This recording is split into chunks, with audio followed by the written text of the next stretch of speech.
2019. La parole est à Monsieur Marc Le Fur. Merci, Monsieur le Président. Cette question s'adresse à vous, Monsieur le Premier ministre, et j'espère qu'elle retiendra votre attention personnelle. Dans le domaine agricole, l'information majeure de ces dernières semaines, ce n'est pas le vote du projet de loi agricole. Ne nous faisons aucune illusion sur un texte de circonstance. L'information majeure, c'est l'annonce d'une diminution très forte du budget de la politique agricole commune. Baisse catastrophique, 10, peut-être 12%. Cela représente une perte de 5 milliards d'euros pour l'agriculture française entre 2021 et 2027. Cette baisse aurait des conséquences pour nos agriculteurs, dont les revenus seraient directement impactés. Des conséquences sur la crédibilité de l'Europe, dont c'était la seule vraie grande politique pérenne et volontariste. Cette baisse serait également le reflet de l'affaiblissement de notre pays, qui, à force d'évoquer les grands principes européens dans de grands et beaux discours, en oublie nos intérêts fondamentaux. Alors, Monsieur le Premier ministre, que va faire le gouvernement? Je vous rappelle, avec une certaine solennité, que jamais vos prédécesseurs, jamais les prédécesseurs du président de la République n'ont cédé sur la PAC. Ne renoncez pas. Cette baisse intervient au moment même où nous ouvrons largement nos frontières aux produits canadiens, aux produits d'Amérique latine, Brésil, Argentine, aux produits du Mexique et bientôt aux produits australiens.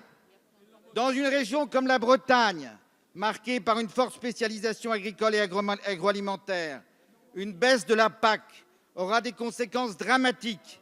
Une perte de 4 à 500 millions d'euros est envisageable dans la même période. Je vous invite, Monsieur le Premier ministre, à en prendre conscience.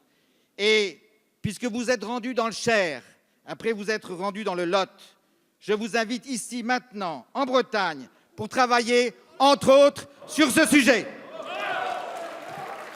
Merci, Monsieur le député.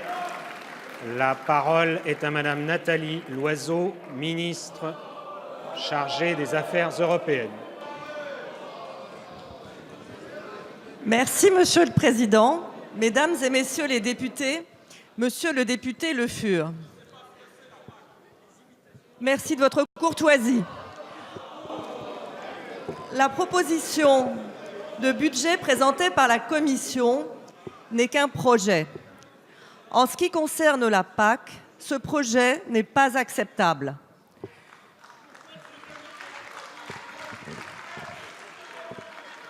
Il n'est pas acceptable parce qu'il conduirait à des baisses drastiques dans les revenus de nos agriculteurs et il toucherait la plupart des exploitations agricoles. Il n'est pas acceptable parce que la PAC est au cœur des enjeux stratégiques de l'Union européenne. Elle assure notre souveraineté et notre sécurité alimentaire. Elle accompagne les nouveaux défis de l'environnement, du changement climatique. Elle aide à transformer les filières et les modèles et les pratiques agricoles. Alors, puisque cette proposition n'est pas acceptable, nous ne l'accepterons pas. Nous l'avons dit. Nous l'avons dit dès le 2 mai, Stéphane Travert et moi-même publiquement. Stéphane Travert était la semaine dernière à Madrid avec ses partenaires. Il est aujourd'hui à Sofia avec les ministres de l'Agriculture de l'Union européenne. Et moi-même, je l'ai dit au Conseil Affaires Générales et à l'ensemble de mes partenaires. Alors je le redis devant vous, comme je l'ai dit à la Commission. Moderniser la PAC, oui, parce que c'est ce que les agriculteurs nous demandent pour qu'elle soit plus efficace et plus simple. Mais sacrifier la PAC, il n'en est pas question. Merci, Madame la Ministre. La parole est maintenant à Madame Sophie Beaudouin-Hubière. Merci, Monsieur le Président. Chers collègues, Madame la Ministre Sophie Cluzel, je veux aujourd'hui vous interroger sur des dispositions du projet de loi Élan, ces jours-ci en discussion dans notre hémicycle. Dans le cadre de l'élaboration de cette loi, une longue concertation a été menée impliquant l'ensemble des parties prenantes, en premier lieu les associations de personnes en situation de handicap.